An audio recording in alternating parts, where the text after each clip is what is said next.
Good morning, everybody. Let's see if this is rocking and rolling. Good morning, everybody. This is Jack Gleason with Startuptrading.com. It is 9 o'clock in the morning, Monday, August 24th, 2020.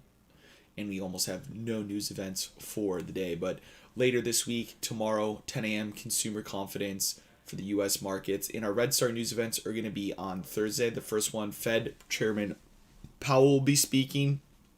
There's the Jackson Hole meeting, which is basically the most important central bank meeting of the entire year. It's where all the central bankers get together and talk about how much money they're going to print and how high they can go with the stimulus. So that's going to be interesting. Then we're going to have Governor Bailey speaking at 9 o'clock on Friday.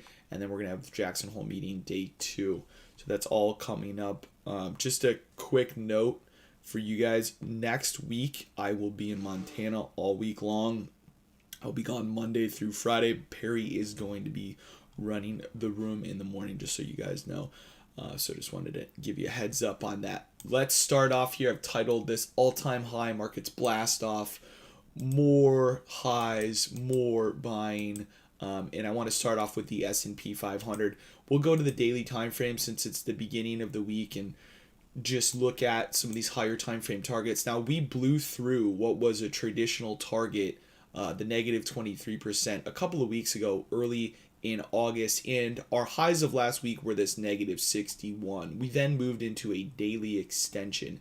That daily extension has completed targets, and it's right where we're trading. It is a 34.22. Now, we're most likely going to continue to coast up into the negative 61. We've hit this negative 23 in 3 days. So our next upside target here in the S&P 500 is going to be a 34.64, and that is a daily extension from the high of July 23rd to the high of August 19th.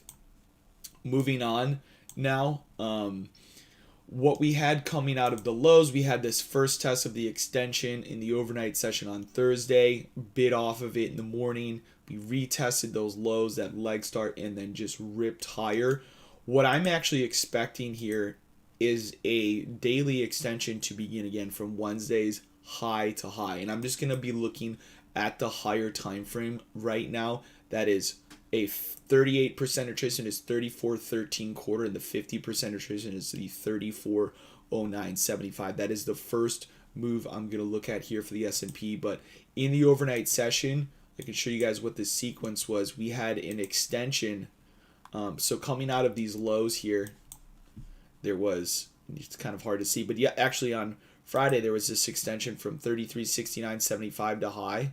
That traded once to target. We had a same anchor new high, traded once, traded twice, blew through targets. We began new extensions from 33.87 quarter to high. Okay, that's what traded in the Sunday night session. That was the first pullback. We blew through those targets. So aggressively speaking, that extension is also a possibility here in play. It's just the Sunday night open high to high. And that's the more aggressive intraday sequence. But right now, we're bullish above a 34.06 half, and there's nothing to sell into. We're just right at this negative 23% profit target, which is not a short entry, and we're most likely just going to continue to coast higher in different series. But yeah, we're at all-time highs. We've never been up here before. So just look at this monthly chart. There's no cap. It's just higher, right? Just higher. Moving on, I'm going to move back to the Russell. Now, the Russell's about the only market, and Perry had mentioned this in his morning trade plan, that's actually kind of still bearish. And on Friday, we had what I had was a laser set up at the 1544 level, and that basically that area was our low. Now we have rotated out of that. I have this upper level trend line drawn here. It's just something to be aware of. It's a higher time frame trend line, and we do have an old profit target at 1580. So that's the only real resistance that I am watching. I'm not really interested in shorting this with these markets just screaming higher. So what I will pay attention to is the sequence out of lows. Number one, the full 50% retracement long is going to be back at a 1554 half. And the more aggressive sequence when we came out of the lows on Friday, we traded this 50% retracement that blew out of targets, and so we have an extension. The only thing I would look at is the 50% at 1559.6. So 1559.6 and 1554.7 are the two support levels here I'll be watching in the Russell, with higher time resistance with that trend line -61 up near the 1580 zone.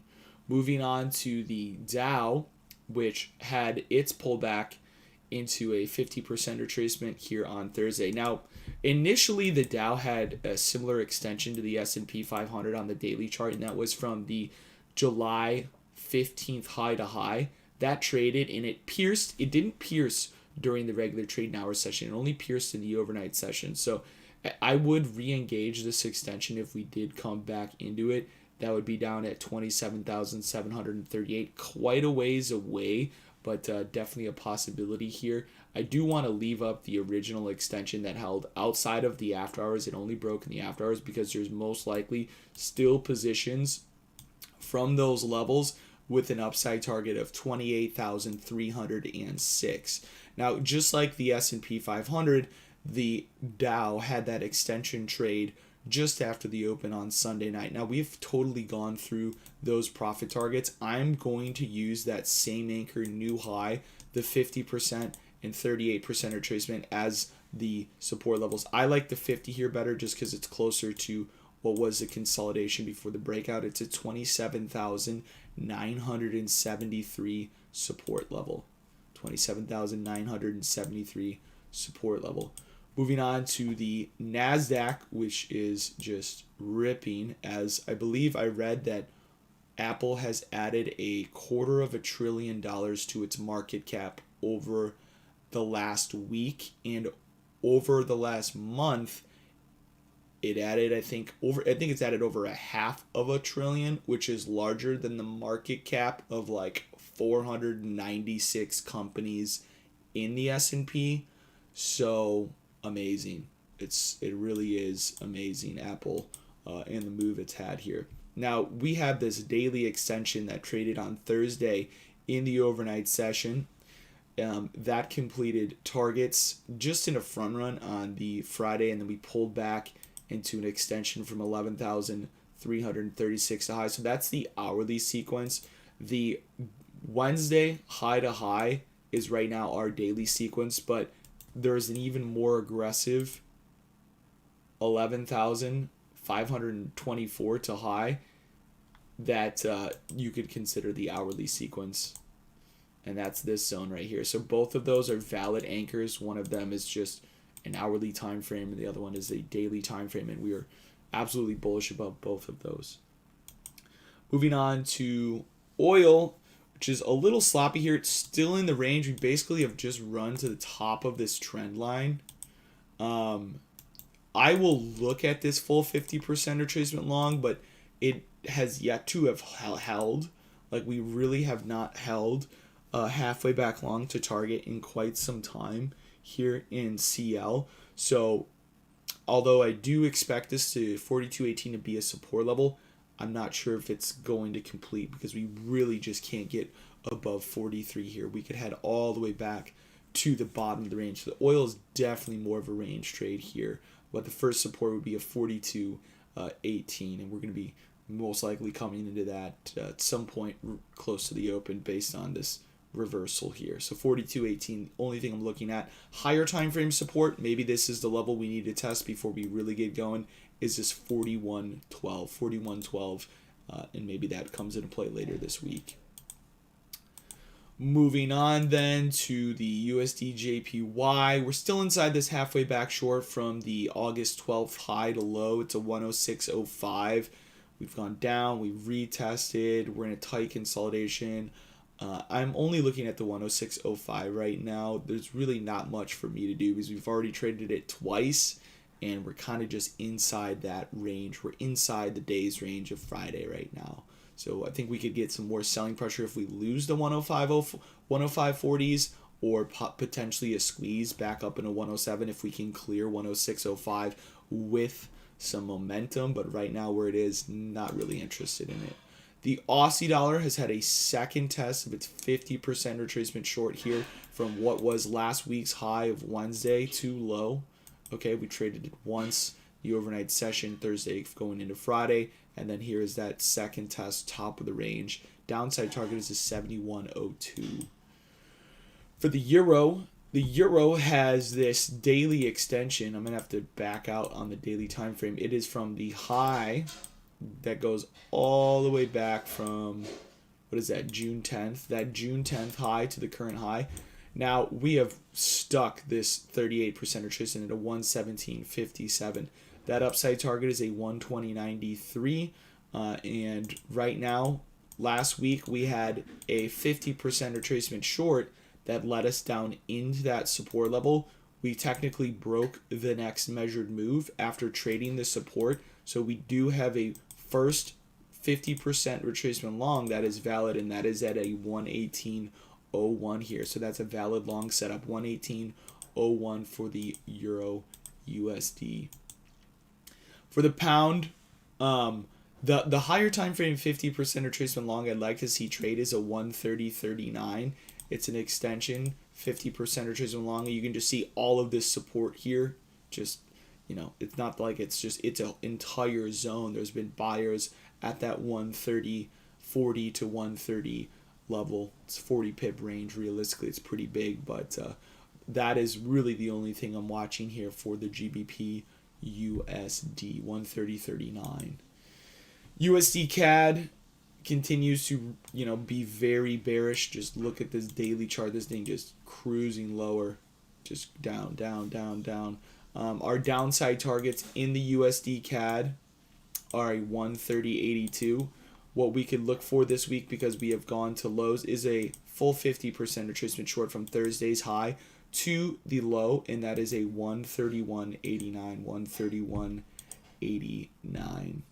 And then moving on to gold and silver. Now, gold and silver, gold just took out its 2-day range high and immediately ran into the 50% retracement short from Tuesday's high of last week to low. Now, there's two potential variations of longs. One is the full 50% retracement long, and the other is just a halfway back long for the week, which we are inside of, and on a first test had a reaction.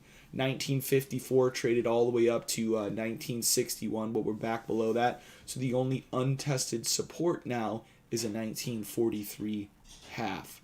1943 half. But we'll see if we stick above this 1950, we can just go back up and maybe move back towards the top of the range. Otherwise, if this does not hold, we'll make our way down to the 1943 half. And then silver, similar situation. Silver is actually more bullish in its structure here than gold. We are building what is going to look like, I think, an inverse head and shoulders pattern. My belief is the metals are going to consolidate all the way into what is the futures rollover when delivery is demanded. That's what we had over the last few expirations. When the contracts move into the expiration, people that are still holding them demand the physical delivery. In the last futures expiration for gold was the largest physical delivery of gold in the history of the COMEX gold market, which is pretty interesting development. And that's when you really see prices move higher. So that's going to be the third week of September, something to keep in mind. But we can, consolidate with the bullish bias until then. We came off a very technical reaction to the full 50% retracement long from what was Wednesday's low of August 12th too high. We stuck that level on Friday, and what we could look for next is just a full 50% retracement long from that Friday low to high. Now, why I say silver is more bullish than gold is because if you actually look at gold did not hold that halfway back long from the lows of the 12th. We're in, we moved back to the bottom of the range. We moved back to the 61. We actually held the previous all-time high. That's what that gray box is near 1923 in GC. That's what that level is. It's the previous all-time high. So this 50%, which held in silver, did not hold in gold. It'll be interesting to see. A lot of times these higher time frame levels, you will break and get a reaction. So it'll be interesting to see if there's a reaction there. It's right at like 1949 here this morning. But yeah, so support's going to be a 2671. 80 here in silver, and we have that 1943 in gold. So very aggressive, like I said, very aggressive moves here in the indexes. It's most likely that we do move up towards the negative 61 in the ES. And then some of the more setups I'm concentrated on is just euro halfway back long, the oil halfway back long, the silver halfway back long, any of the extensions in the indexes, because those have just been money trades. I mean, we've been talking about it for a long time, but especially the Nasdaq, just don't short it. It literally just goes up. Okay, that's just what direction it goes. It's just, if you're shorting it, you are constantly on the wrong side of the higher time frame. Of course, you can make money a million different ways trading, but one of the hardest ways to make money is to fade the dominant side of the trend, and without a doubt, the dominant side of the trend is the Nasdaq. So really, guys, just continue to be wary of shorting that market.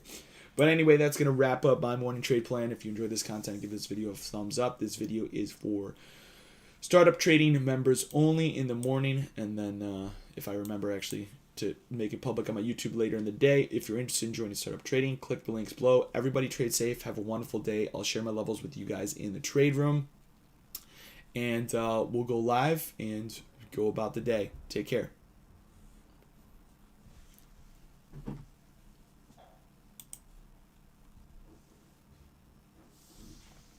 We'll go live and go about the day.